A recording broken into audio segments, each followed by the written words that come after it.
For me being a fan of the band, it was a heavy day if you were a Jane's Addiction fan. A heavy day. Well, yeah, I Okay. mean, Dave and Chris and Steven announced that they were basically calling the tour for the sake of Perry's health and their health. And they just basically said, we can't promise a safe environment for any of us on stage. So, Let's go back a few days. Um, what what happened? There's a concert. Jane's Addiction is playing.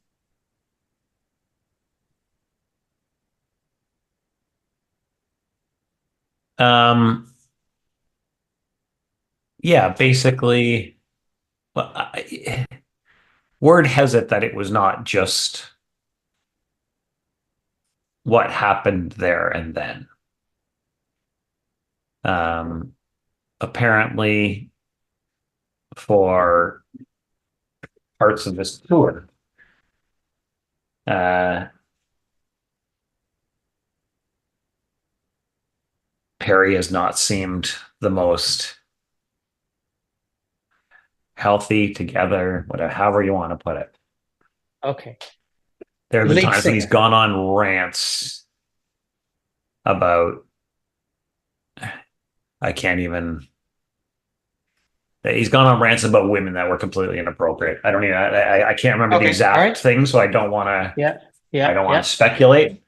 Uh-huh. Um, he's gone on rants about, I believe, drugs, Wh certainly, or alcohol. While on stage. Yeah, yeah. Okay. Yeah. And so, um, so it was a Saturday morning. I woke up to Reddit blowing up because Perry had gone up to Dave Navarro and gave him a jab in the On shoulder on stage. Like they're on stage. playing a Yeah, concert. yeah. Yeah. And what the video that comes out is Dave's playing guitar, Perry's screaming to the audience, and then walks up and basically shoulder checks Dave. And Navarro's like, you can tell he's like, what? Like, hold on a second. And it's, I don't know if funny's the right word, but it's funny because he's like still trying to play the outro, even though he's trying to figure out what's going on with Yeah. Perry Farrell at the time. And then Perry starts coming at him, and Dave puts his arm out, like sort of, cross arm kind of thing to stop him. And then Perry comes in his face and starts, takes a swing. And then next thing you know, I think one of the crew comes out and tries to stop him. Uh, and then the bassist comes over, and basically it takes four guys to hold Perry while Dave takes off his guitar, yells something into the mic, and then leaves the stage. And I guess, the three guys came out afterwards and apologized to the crowd. And then that was the end of the show. So then they cancel the next show, which was supposed to be last night. And then as of this morning, they just basically Cancel called the it a tour. day on the tour. Did you have tickets? Was he coming to No, Toronto? no, they are tomorrow. Tomorrow they're supposed to be in Toronto tomorrow. Or no, sorry, on Oh, Wednesday. They're supposed to be in Toronto. The next show is supposed to be in Toronto. Not the next show. The next show was canceled yes. because of what happened, and then the next Yeah. show, as of today, was supposed to be Toronto in 2 days. Interesting. Where were they playing? Budweiser stage. Okay. Pretty sure it's Budweiser stage. And so what's interesting, and I'm just got it on the background here, as things are coming out, you actually Yeah. see uh, Perry. They're singing mountain song, coming down the mountain. Anyway, you know me in lyrics. Probably got the lyrics wrong, but anyway, so they're playing mountain song, and you could just like Perry goes into the wrong verse, which then just like can mess up the song, right? In terms of the order and stuff. Yeah. Yeah. And so you could just see Dave looking, and he's looking around the other guys like, So he just walks up to Perry nonchalantly, taps him on the shoulder, and says, "Hey, come on over here for a second." So that's two songs before. I don't know what happened in between, and then Yeah. everything went off. So, as somebody who has seen Jane's Addiction a few times, including at the original Lollapalooza, which was mayhem. We Yeah. saw them in Cleveland in 2016, and my lovely wife will never forgive me for taking her to that show. Um, I'll never forgive you for not taking her or for for taking taking her. her, for taking her.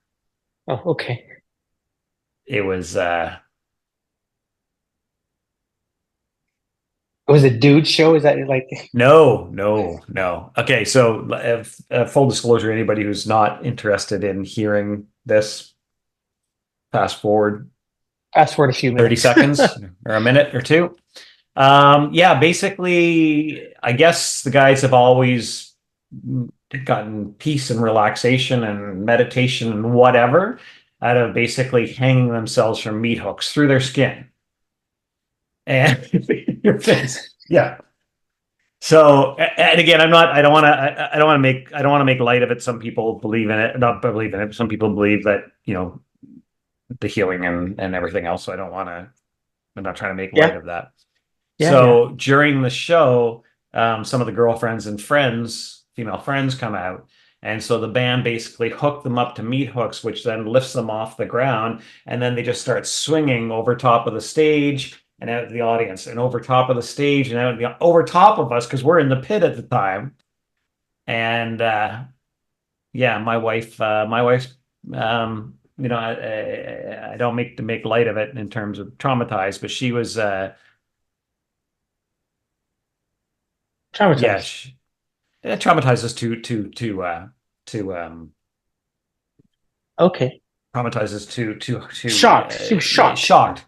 Yeah, which Shocked. again, nothing shocking. Jane's Addiction, like that's what it is, right? So yeah, so I've had the pleasure of seeing them a few times, including that time. Um, I've always enjoyed seeing them live. Again, Lollapalooza was mayhem. Lollapalooza was, I mean, you think about the bands that were on that bill, it was just insane. And the first tour. And I just remember I was in the stands. It was at Exhibition Place. So it was the outfield for the Jays stands with the floors and then the stage in the center. Yeah. And I just remember Jane's Addiction coming out and Perry Farrell going, "Okay, before we start, all chairs to the front," because they were the folding chairs, right? And he knew what it was going to be like. So everybody just handed chairs, and like literally the security were taking chairs and putting them to the side, putting them to the side, and so it just opened up one big pit. I can't remember what the first song was, and what I see is my brother surfing on top of the crowd, and it was an absolutely incredible show. So Wonderful. yeah, so my So memories how of do, let's we've got to that's a great great story, and thank you for sharing. And I'll have to disagree um with your I don't know what the word is, but you said I think you sent me a video of that over the weekend, and you said something to the effect of, yeah, Oasis isn't making it past. I don't know if you I said a said couple of yeah, shows or and not. no, I said yeah, and Oasis is making it past their first or second show or whatever. Yeah. Yeah, So we'll see what happens. We'll see what happens. yeah, I actually since we talked about it last, I went on to Perplexity again and I did do a quick check to see if the odds, What are the odds? the bookings, no, they're still at 20%. 20% that they won't make it, 80% that they will make it. And I actually asked Perplexity if what happened with Jane's Addiction influenced the betting line at all. And Perplexity came back and said, no, basically chastised me for thinking that as much as an AI can, it chastised me for thinking that, basically saying, "How dare you give yourself that much credit to think this fight between Dave and Perry was going to influence the odds of the the brothers making it to their second stage. Oh, that is awesome. Yeah. Listen, we've got a very I don't know how to segue this to our I don't even guest, know. I don't know. Maybe we just do this as a, I don't know. but let's do it this way. You your beautiful wife and yourself and I were at a art gallery because that's what Oh. we do on the weekends. We'll put on our nice clothes and go to an art gallery. You were in a t-shirt, let's be honest. I I was was I nice. I was dressed nice. My You wife had a was dressed collared nice. shirt. Your wife You was outstanding. I you don't were know in a how t-shirt. I was not just any t-shirt. I was in You know a what, police. you can say that, and that's, and I'm sure she'll appreciate that. But you know why she got dressed up? Because she said, whenever we go out, your lovely wife is always very dressed up. So she wanted to make sure. So anyway, go That's ahead. true. Go That ahead. is true. But we went to an art gallery, and I will continue to allow you to tell a little bit about who we saw and what there was because there's a today we're talking to a photographer Yeah. and a historian of sorts, Margo Cooper, who has put together a beautiful book called Deep Inside the Blues. So why don't you sort of segue Yeah. to So, that? friend of the show and always a supporter of Yeah. us, Eric Alper invited us out to Bob Gruen's exhibit. Bob, he was the personal photographer for John Lennon. Um, Hmm. he photographed Kiss. He photographed David Bowie, Deborah Harry, Chrissy Hine, like Yeah. Eddie, Sid Vicious. I mean, if you know the photograph of Sid Vicious holding the hot dog, that was Bob's photograph. So, Yeah. iconic Freddie Mercury, captures. Freddie Queen. Mercury, Yeah. Queen, Led Zeppelin, yeah, Zeppelin. Yeah. yeah, yeah. It was just like just insane. In fact, one of the bands that had him as their photographer too was Green Day. So Green Bob Day. went out with Green Day. You've heard of them before? Yeah. Yeah. Okay. No, I just don't Yeah. do Yeah. it. And so yeah, so we bought the book of Bob's photographs of Green Day, of which Billy Joel starts the book, the forward, with how important Bob was in capturing the band. How do you put it, in the good times while they were bad, or something along those lines. But anyway, so Yeah. yeah, it was an amazing. Hi, my name is Margo Cooper. I'm the author of Deep Inside the Blues, uh, a book that here you now you can see it. It's a book that has over 30 of my oral histories or interviews. Some are short, some are longer, and over 160 photographs of musicians, their communities, their families, uh, in New England, Chicago, and primarily in Mississippi. And I'd like to say, welcome to the music. Today's episode is featuring my book. Thank you, Kareem.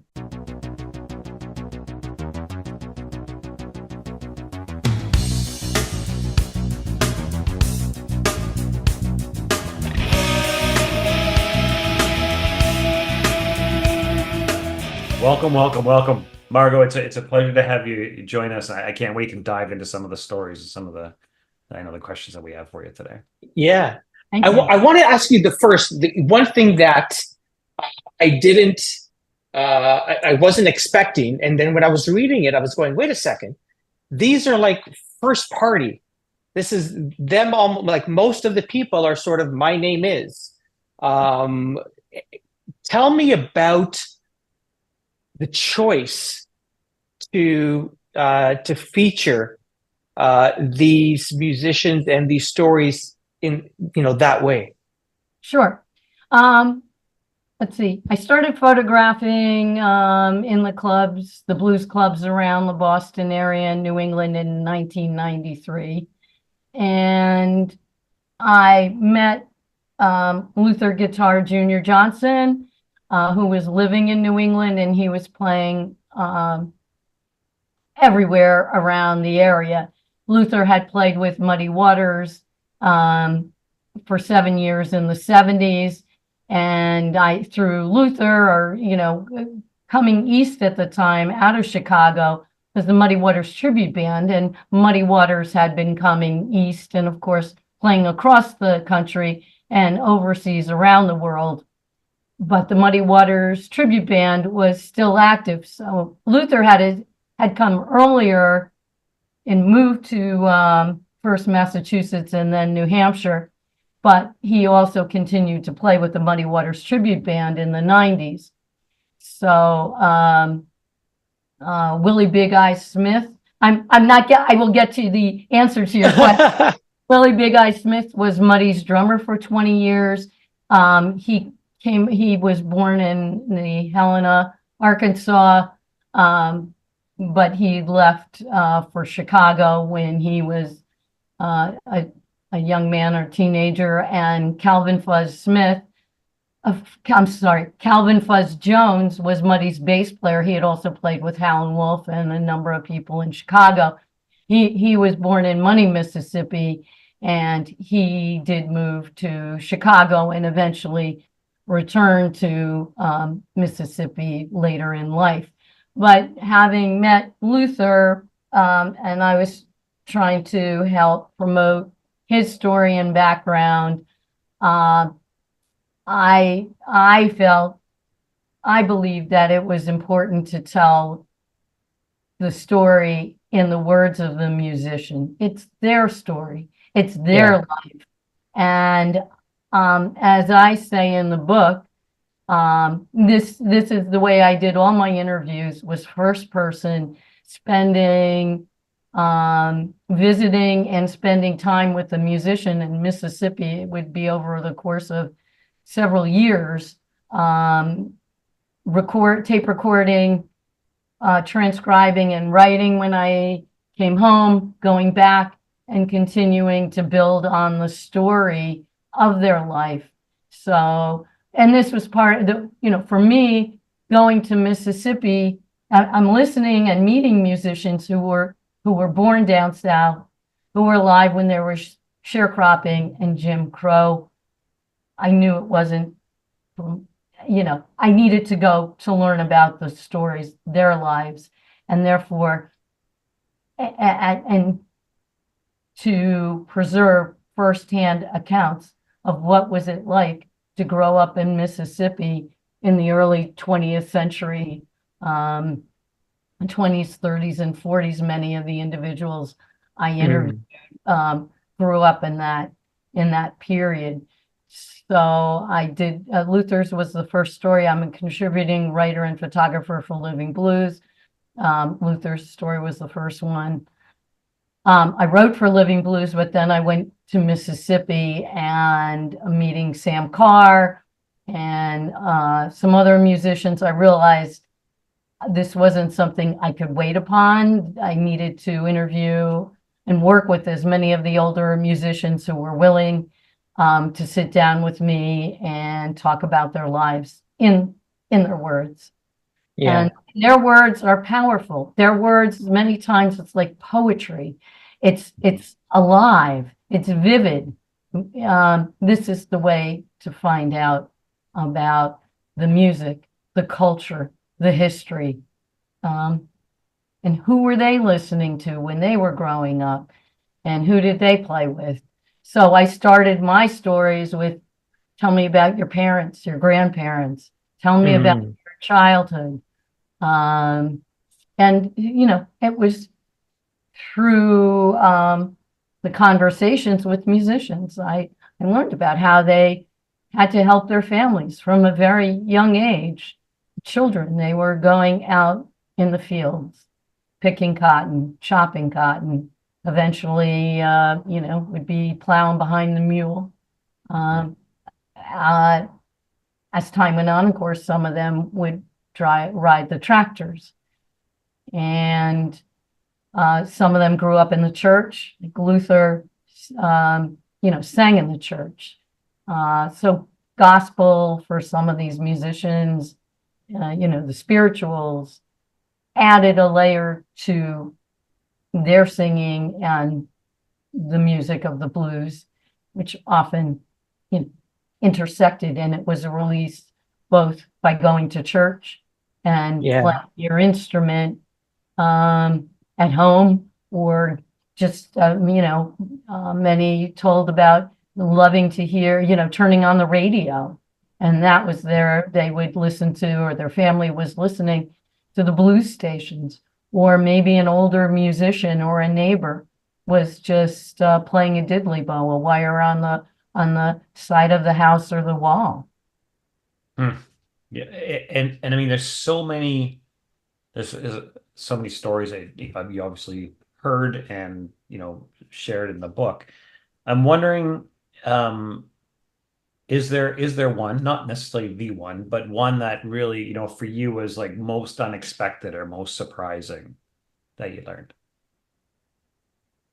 Every story is unique in some ways. I learned one story that was surprising to me. I spent time with L.C. Ulmer, who a lot of people may not have heard of. He grew up around Stringer, Mississippi, in a small community. And he and some other older members of his family, played many instruments. Elsie could play guitar, banjo, mandolin, piano, drums. At times he was a one-man band. But what was deeply moving in his community, white and black members of the community had meals at one another's homes, played music together. And he introduced me to two of his friends who were white, and their fathers or grandfathers had played with his father. They played with LC. So this had been going on for a number of generations. And I'll read you a quote from my book that Elsie said to me. "There was no mixing in them days, but I can tell you this. The white boys and girls that I knew and was raised up around, we got along like brothers and sisters. Lord have mercy, we did. Them daddies would kill 'em if they didn't. We couldn't meddle, call each other names. I can prove that today, because a lot of folks are still living." And as I said, he introduced me to his friends, and he said to me, "It just makes you cry to see how we got along and to see how much prejudice there was everywhere else. When God made everybody, nobody can help how they're made. God made a bouquet, like you got a bouquet of flowers, different colors. You ever see them flowers growling at one another? No, you don't. You ever see trees fighting?" Love So that was, his story was unique about a community and a time, a place that was unusual. Most of the time I'm hearing about, if you were walking down the sidewalk and somebody white was walking along the sidewalk, you got off the sidewalk and got in the road. You only got to go to school a few months of the year when it was too cold or wet to work in the fields. You got the book, that the white kids weren't using anymore. There was deprivation of an education. And music, one of the ways in which there was a release, solace, community, fun, joy. How did you move, Margo, from from enjoying the music, being touched by the music, because you go from there, there's you sort of pursue a professional career in law, and then you're taking photographs. These don't happen in stages, maybe, and then you I don't know if it's a decision or it was just a natural progression into capturing the stories behind these photos that you were taking. Talk to me about that progression. Sure. Well, as I said, I had worked with Luther on his story, but I went to Mississippi in 1997, as I said, because I felt I needed to go to Mississippi. And my first trip was just a few days, and meeting musicians. Somebody drew me a map, the editor of Living Blues, and suggested I go to Other's Fife and Drum picnic on Saturday. And I went to where Bobby Rush was playing on Sunday. People that I met were friendly. The music was moving. I mean, I hadn't heard fife and drum music up north, but people were kind. People were welcoming, and so I have continued to go back. I've been to Mississippi 4 times this year, but in 1998, I had taken a picture of Frank Frost, and I wanted to give him the picture when I went back in 99. And Frank Frost and Sam Carr had been dear friends and part of the Jelly Roll Kings. And I asked Sam if he could take me to see Frank so I could give him the picture. But Frank was sick and he died shortly after. And I wondered, had somebody worked with Frank Frost to record his story in his words. And it dawned on me then, I'm very busy, but I can do this. I need to do this. I need to record as many stories and work with as many of the older musicians as I can to tell their stories. And that just became, I was just motivated. I was passionate. I wanted to give back to the people who were kind to me, friendly to me, and that I just haven't stopped. Lovely. And it's a great segue for a question that I had for you, which is around, you as I understand, you've had discussions with a number of younger musicians, and I'm keen to know sort of that the interaction and the influence and the way that the older musicians have impacted the younger ones, and where they're taking music today. Well, it's very a timely question. My next story for Living Blues will be coming out. It's a cover story in November on Sade Thomas. The cover of the book is her grandfather, and that's his.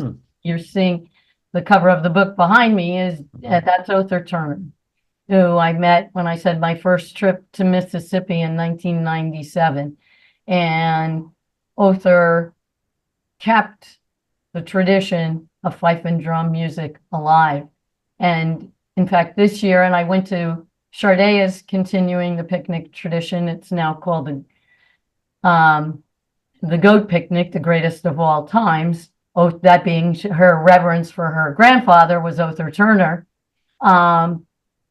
But I saw her, she was 7 in 1997 when I went, and she was playing the, behind the drum kit. I would see her 7, 8, 9, 10, through those years playing the fife. And Other and her cousins, Other's grandsons, were playing the drums. And Other, they would practice. Other would have them practice, but Other would give them a chance to play at the picnic. And Sade went on the road with him. Other's daughter, Bernice, who was one of the first people I met out at the picnic, who befriended me, played drums with Other when she was a teenager. But the beauty of what I've seen, and Cedric Burnside, I wrote his story for Living Blues, and his story is in my book. Cedric is now in his mid-40s. What's beautiful about Sade and Cedric is they always on their shows play some of their grandfather's music. Cedric's grandfather was R.L. Burnside, and we'll talk about their grandfathers. So they can play the old music, traditional music. Cedric started out playing drums behind his grandfather when he was a teenager. And then more recently, taught himself guitar and now is primarily playing guitar. Um, and what Sade plays pipe and drum.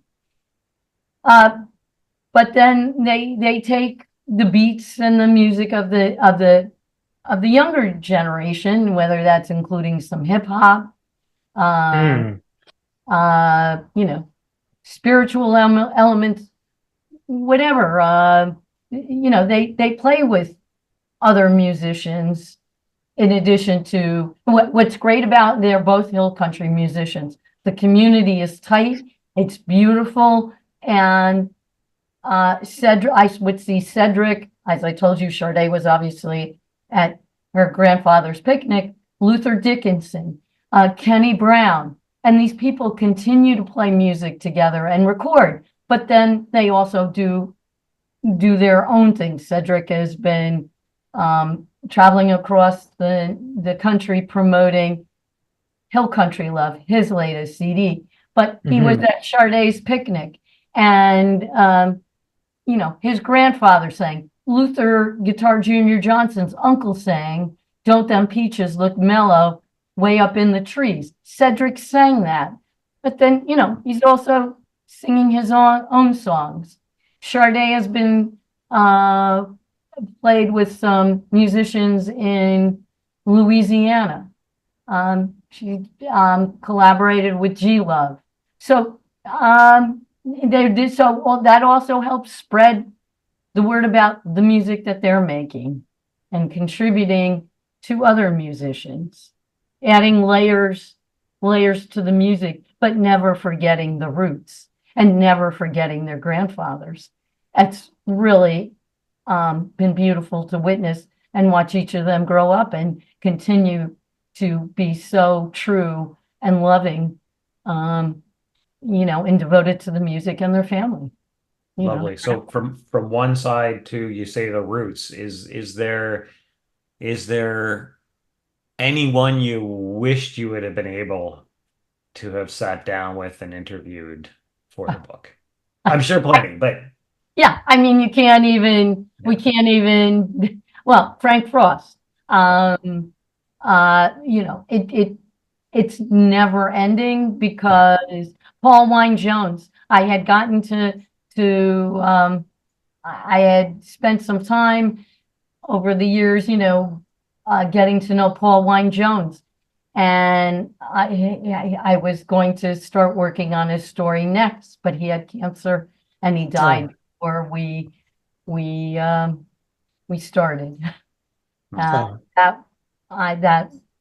I started a Mississippi Slim story, but he died before I could finish it. Yeah, so that is also the incentive to keep going out there and collecting more stories. Keep doing this because there's still many stories to be told. I just want to I know it's time to close, but I'll tell you I'm watching the young people come into their own, making their own CDs. Cedric's won a Grammy. When I was down in Mississippi the last weekend in August for Sade's picnic, we just lost Red Hayden, who ran Red's Club, which it was, everybody in Clarksdale loved Red. His club was infamous. But his son is carrying on a tradition Red started, which is the Old Timers Fest. And who played? I wrote about Cadillac John Nolden. Cadillac John is 97, and he kicked Old Timers Fest playing the harp and singing.